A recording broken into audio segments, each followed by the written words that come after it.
Hey, what's up, y'all? Welcome to another episode of Time Out with Coach Cam. It's your boy Cam Chancellor, and I had to come on here today, bring you another episode, talk some college football, and just talk week two in general.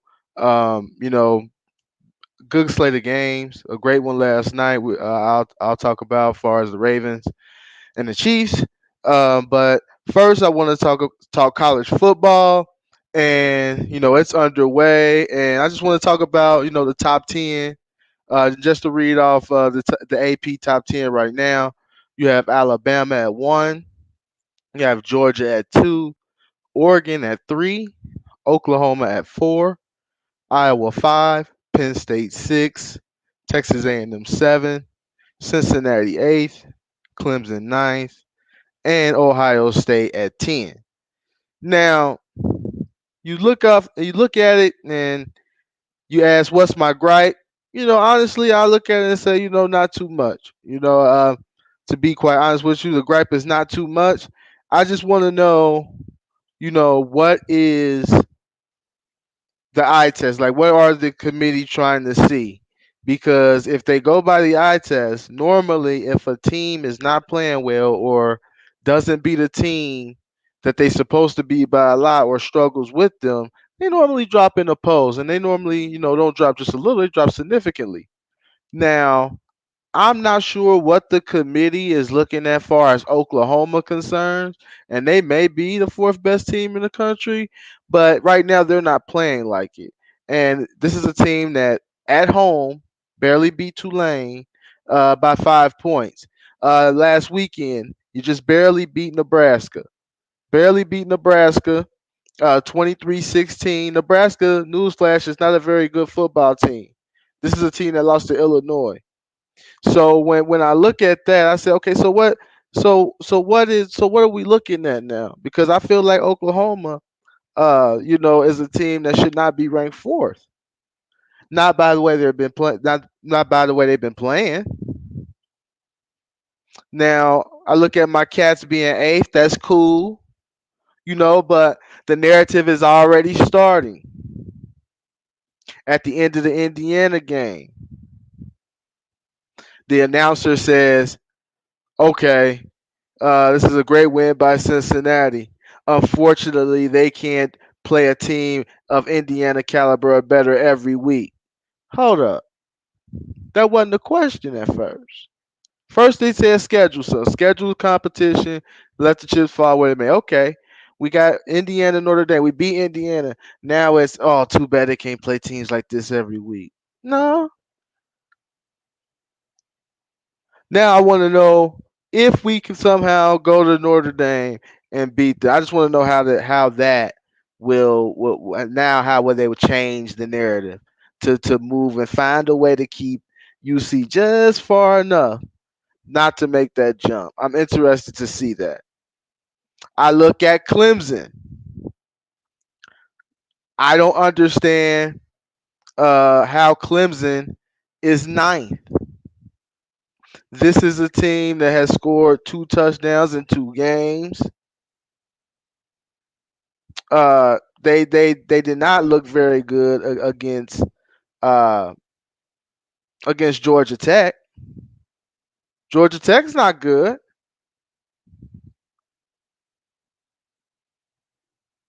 Georgia Tech is not good at all.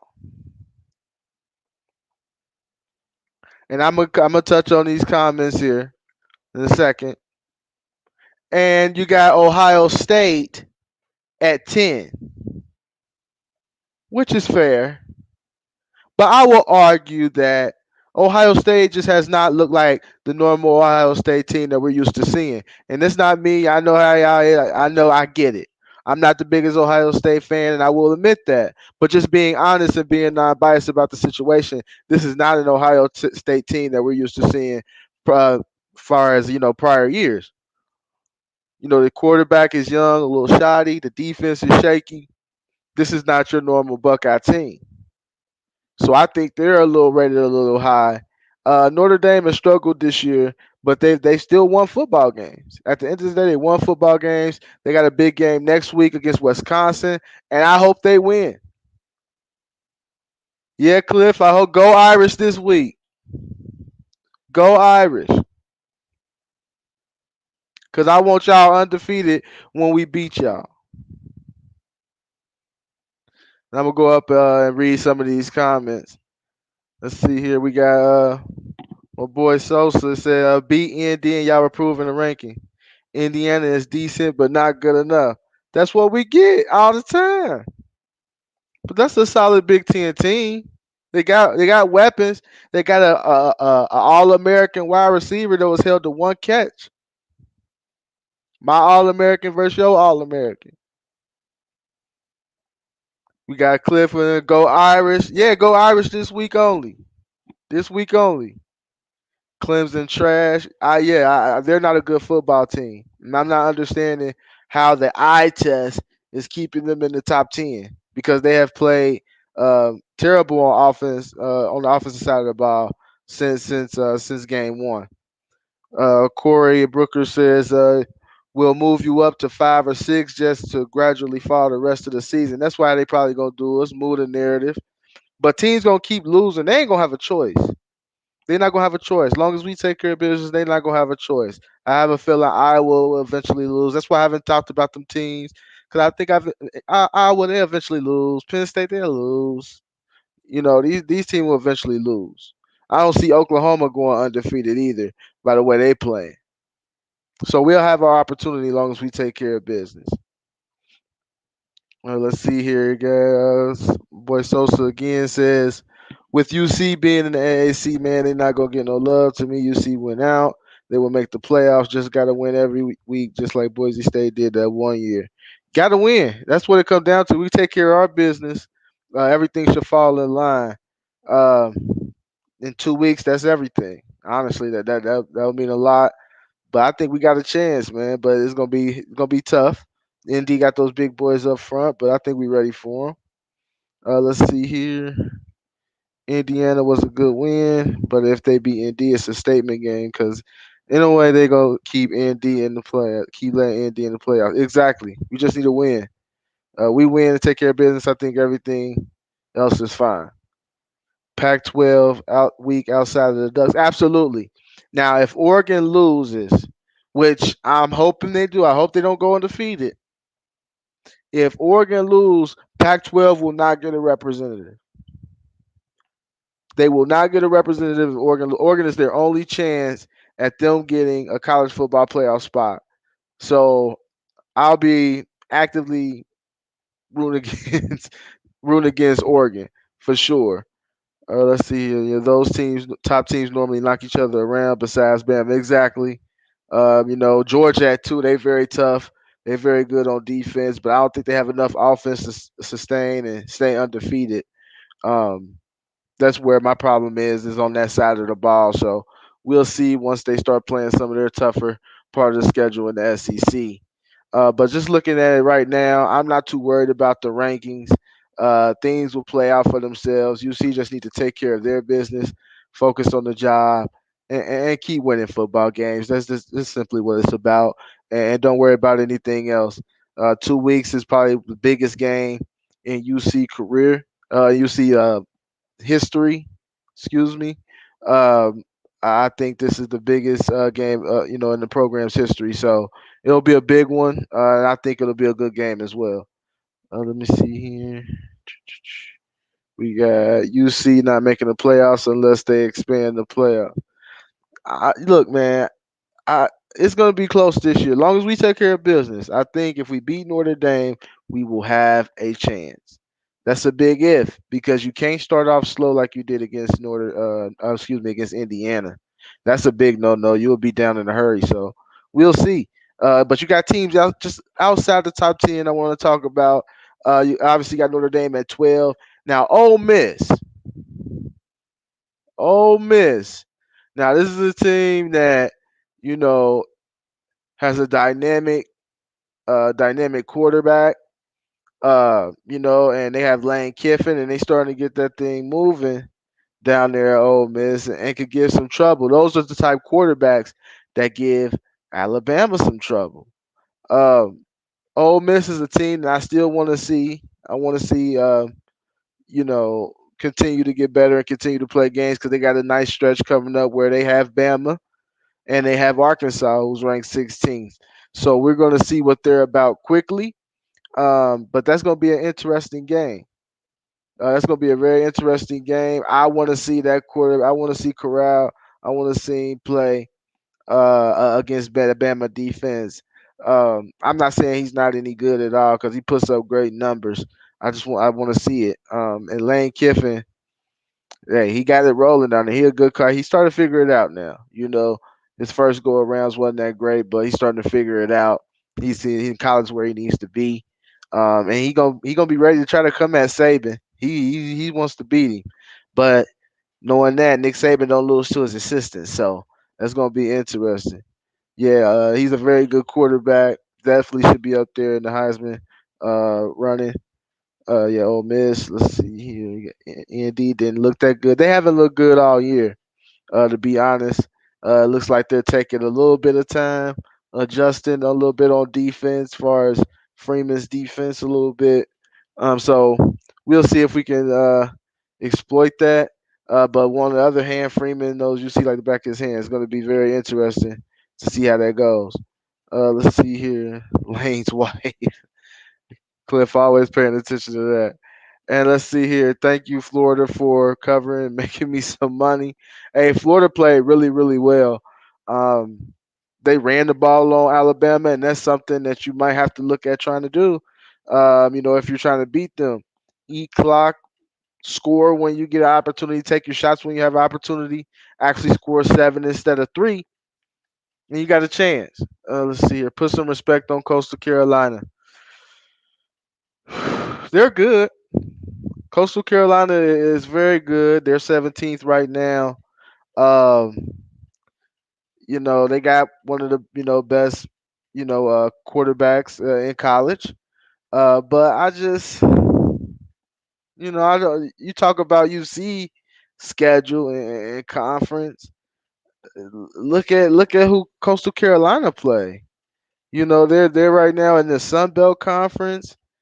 They beat Buffalo by 3 this week.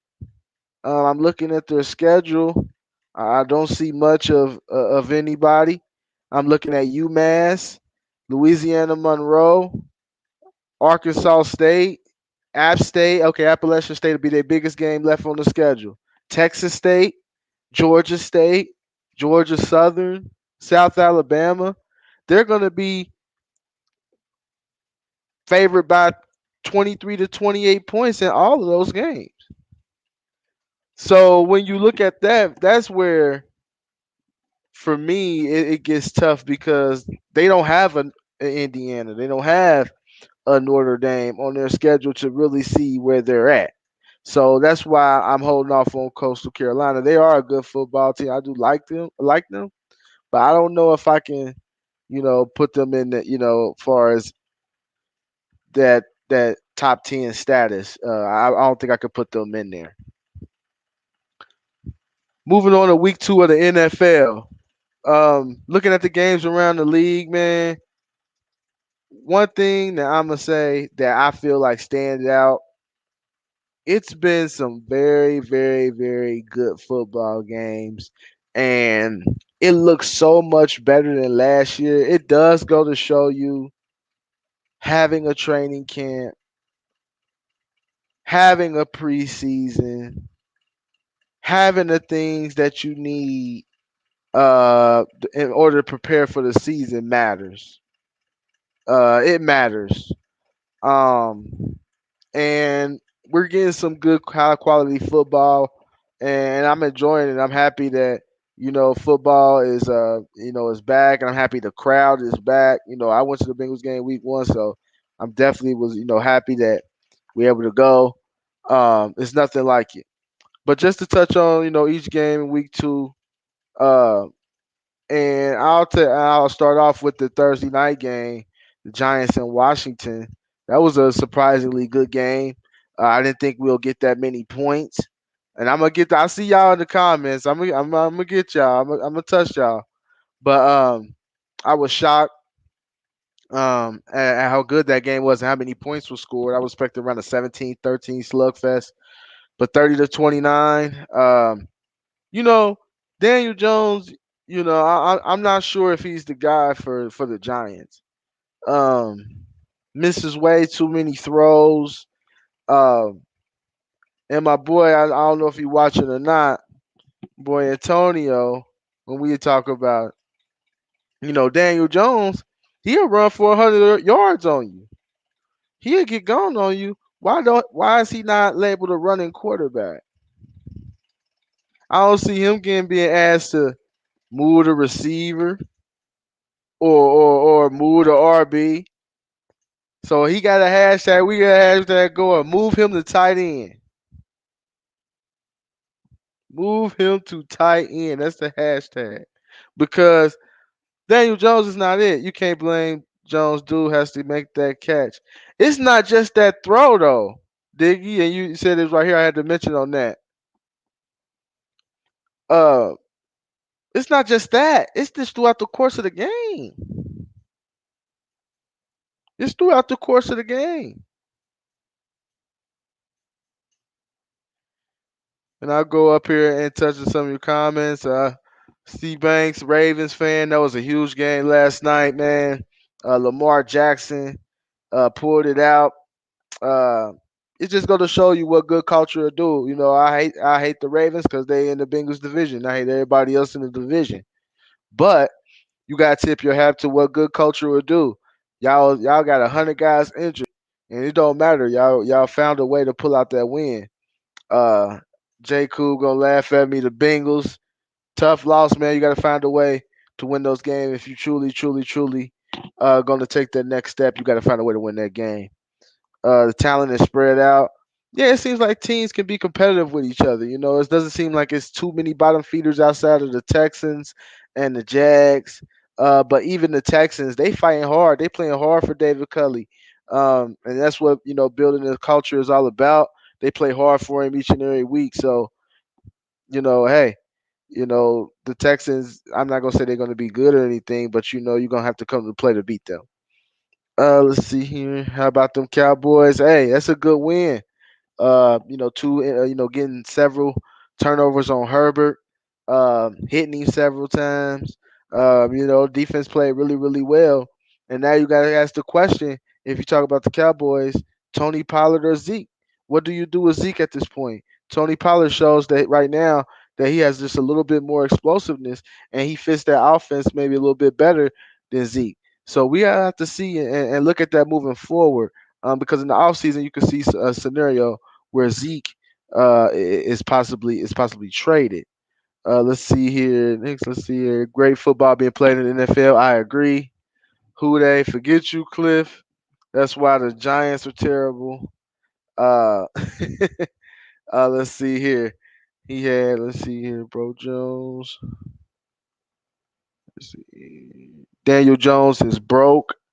I agree. I agree. I think Daniel Jones is broke.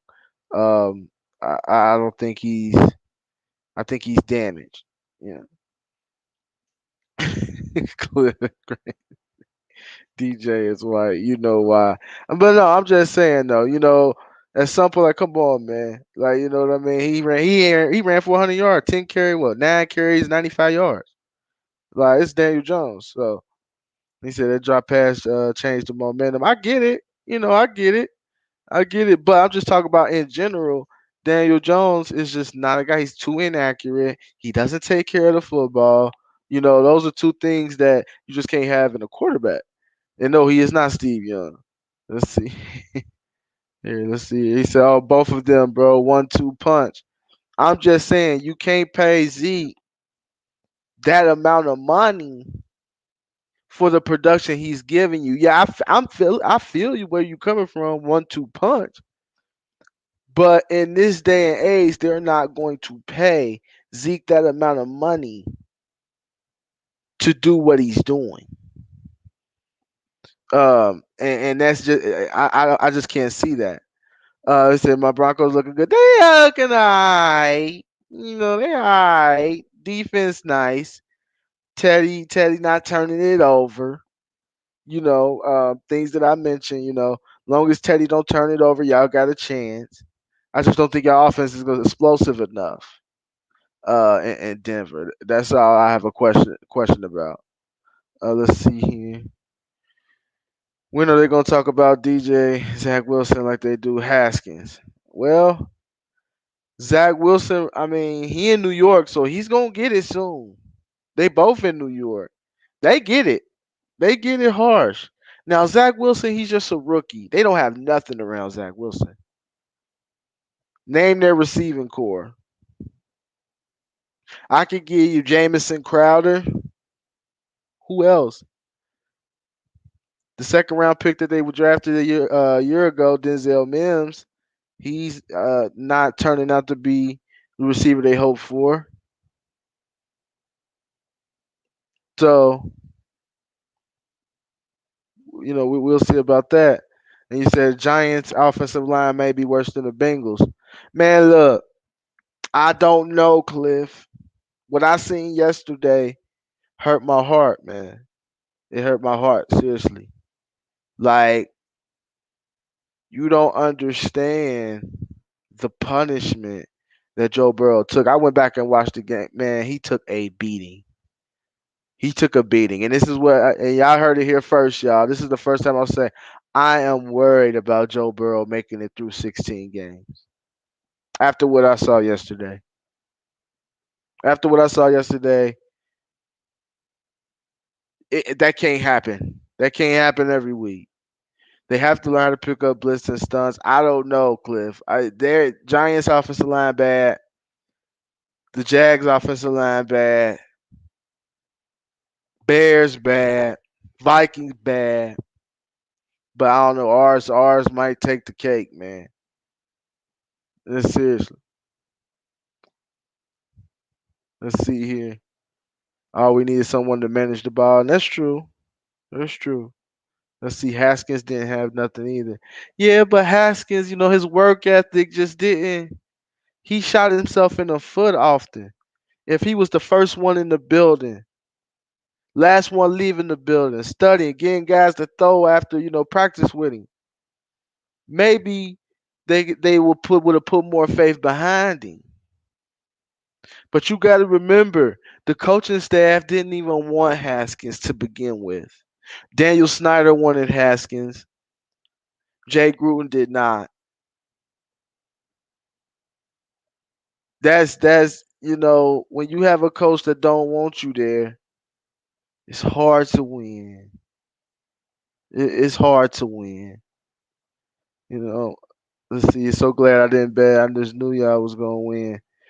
I thought we would win that game too, man. I thought the Bengals would win that game too, but yeah, that's life in the NFL. Um, so looking at some other games here, just to touch briefly, the Bucks dominated the Falcons, uh, 48-25. Looked like Tampa time, and they got them boys rolling. Um, they're gonna be hard to stop. They're gonna be hard to stop. Also, yesterday it looks like not looks like, excuse me, but the Tennessee Titans beats the Seattle Seahawks 33-30 in overtime. Um, one thing I do want to talk about is these taunting penalties, man. They're making me upset. We had two called in the Bengals and and in the Bears game. Just weak calls. It's football. Football is a high emotion game. If a DB get a pass breakup, he should be able to talk trash to the receiver. It's hard enough. You already can't touch. It's hard enough. So yes, they can't celebrate making the play. Good point. You said time and targeting. Now you want to give a 15-yard penalty? That's fine. But removing a person from the game is just wrong. And think about how tides change. I'm not gonna lie, it helped the Bearcats this weekend McFadden, the linebacker from IU, was all over the place and wrecking the football game. He got hit with a target penalty, out for the game. From that point on, we outscore IU 38-10. You look at Ohio State a couple years ago when Sean Wade get called for target, changed the outcome of the game. You can't allow where a guy's trying to make a football play and maybe he the guy ducks down at the last minute, his helmet to helmet, and all of a sudden they're ejected. And in Ohio State case, it's a national it's a national foot it's a college football playoff game.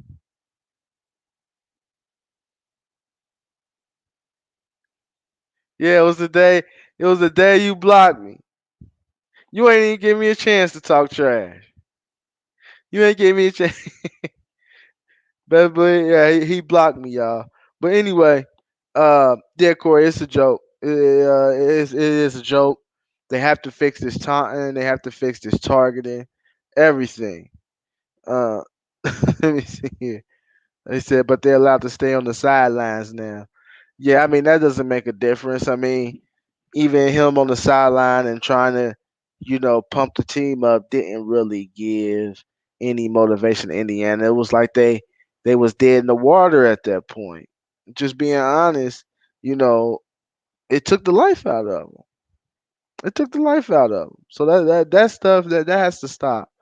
But as far as the Titans, they got back to what they do best. Derrick Henry rushed for 3 touchdowns, 182 yards, um, 55 yards catching as well. Reason why they call him King Henry. Uh, did his thing. That's gonna be what the Titans do. They got to run the football effectively. It helps Ryan Tannehill. Julio Jones had his welcome to Tennessee moment, 128 yards catching on 6 catches. So Seahawks let one get away. They were up at 24-9 at the half. You can't allow a team on the road to come back in your house like that. Um, that just simply can't happen. Let's see here. Moving on. Yeah, so we have a very, very, very good game last night. I want to tap into. Ravens and the Chiefs, and the Ravens is a team that just they will never go away. They will never, no matter what, fold on the season. No matter how many injuries they have, it just don't matter. The Ravens will always find a way, and you got to give them credit for them just keep fighting, keep plugging away, and got the strip on Clyde Edwards-Helaire. But by the way, you know, I feel like Clyde Edwards-Helaire is a little overrated, and I feel like right now, like what he's not helping that offense. I think it's time for Kansas City to maybe go in a different direction as far as the running back spot. I'm just not. I was never big on Edwards Hilaire. I thought he was a product of a very, very good system. You couldn't put 8 in the box at LSU. He had plenty of spaces to run, even though you can't with Kansas City. But the game is much faster. Edwards Hilaire is not a blazer. He's not that fast. He's 5'7", so he's little, and he's not blazing quick. He's not overly powerful. Just, eh, you know. And that fumble last night, that just can't happen. You're in position to win a game. Gotta hold on to the ball. It was like a Jeremy Hill moment. No, I have still not gotten over it. So speaking of LSU, how about that local boy? You talk about Corey Keiner. Uh, hey, that's huge. Someone from the city be able to go to LSU, play that level of competition. That's huge. Far as just getting notoriety here and making sure they come up to the Midwest to see our boys. That's pretty dope. And like Cliff said, Mayan Williams too at Ohio State doing big things, man. So shout out to them. Shout out to all the local boys doing things on the big stage for sure. Let's see here. You got should have kept Damian Williams. Yeah, they could have. They definitely could have kept him. They definitely could have kept him around. Definitely could have used him. But that's over now. So they got to work with what they have at the running back position. Let's see here.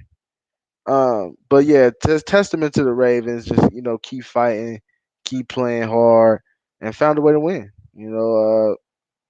That's what happens. Like when you have that type of culture, and people think I talk crazy, but you know when you have that culture, it don't matter if you're on your third string corner, it don't matter if you're on your third string lineman.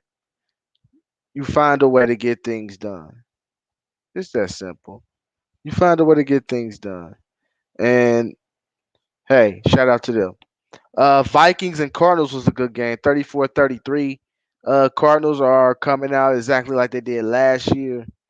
Uh, you know, throwing that ball all over the place. They running that air raid under Cliff Kingsbury. And right now it looks pretty. It looks good, but I still don't have faith in the Arizona Cardinals. I don't have faith in that coach. He's never been a winner. Never had a winning record anywhere he's been. He's been loaded. He loaded up with talent. If he don't make it to the playoffs, he needs to be fired. But they win 34-33. Big day on the Vikings end from Dalvin Cook, which kind of make me proud. Bengals the first 2 weeks of the season has played well against the run, has played well on defense, and seeing Dalvin Cook go over 100 plus yards against the Cardinals, and he gets 60 here. And we also did a good job against the local boy, David Montgomery. Uh, so that makes me feel a little bit good. But 34-33, I'm not Cliff. I'm not posting it up here. I'm not. Let's see if Green Bay take a L tonight. Do they bench 12?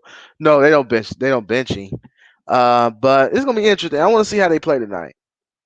I want to see how they play tonight. I want to see if Aaron Rodgers shows that he cares a little bit. Um, it just looked like that nobody cared. It looked like he didn't care overall. So it's gonna be interesting to see. If it showed. If they come out ready to go and blow Detroit out like they supposed to do. That's the Packers. So that's what I want to see. I don't, if they come out to a slow start, especially on a Monday night, you never know how it'll go.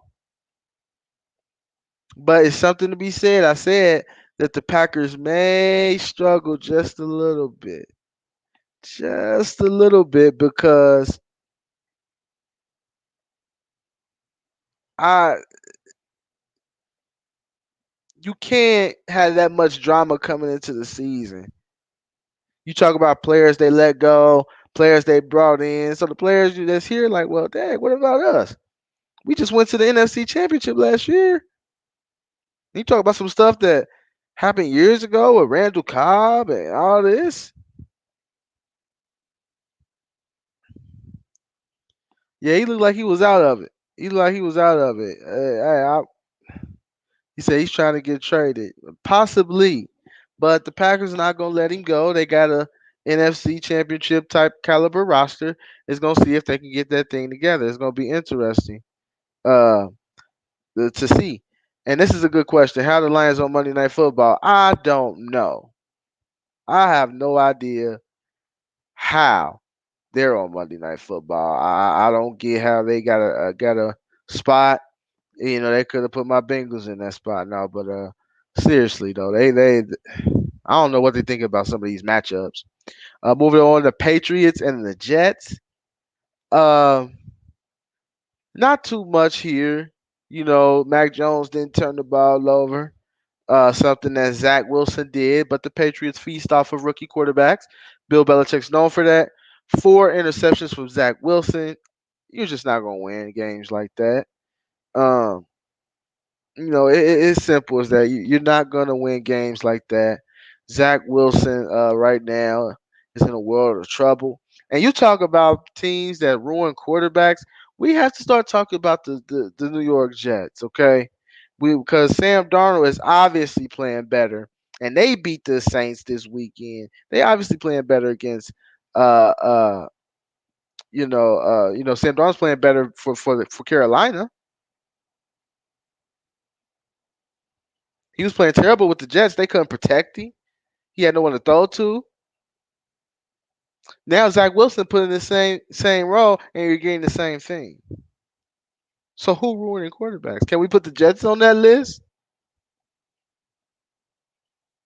Cause they're getting their quarterbacks beat up, having them look sorry, and they're thriving elsewhere.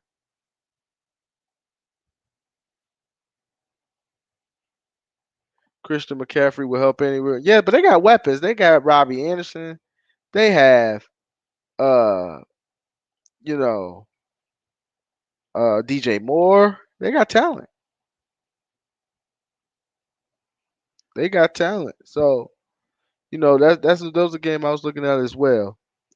But hey, I was only supposed to go a half hour. I just wanted to touch on some, week two recap, a few games, and touch on the college football playoffs. Uh, I appreciate all of you. Now look, Corey, look, but they got rid of him, stripped him with nothing. That's what I'm saying. Jets is just a bad destination right now. But I appreciate everybody tuning in. Time out with Coach Cam. Appreciate y'all. Continue to support. Also, make sure you like Life in the Jungle with me and my boy Alex. We bringing good content, every week about the Bengals recaps, and also looking ahead to previewing the games as well.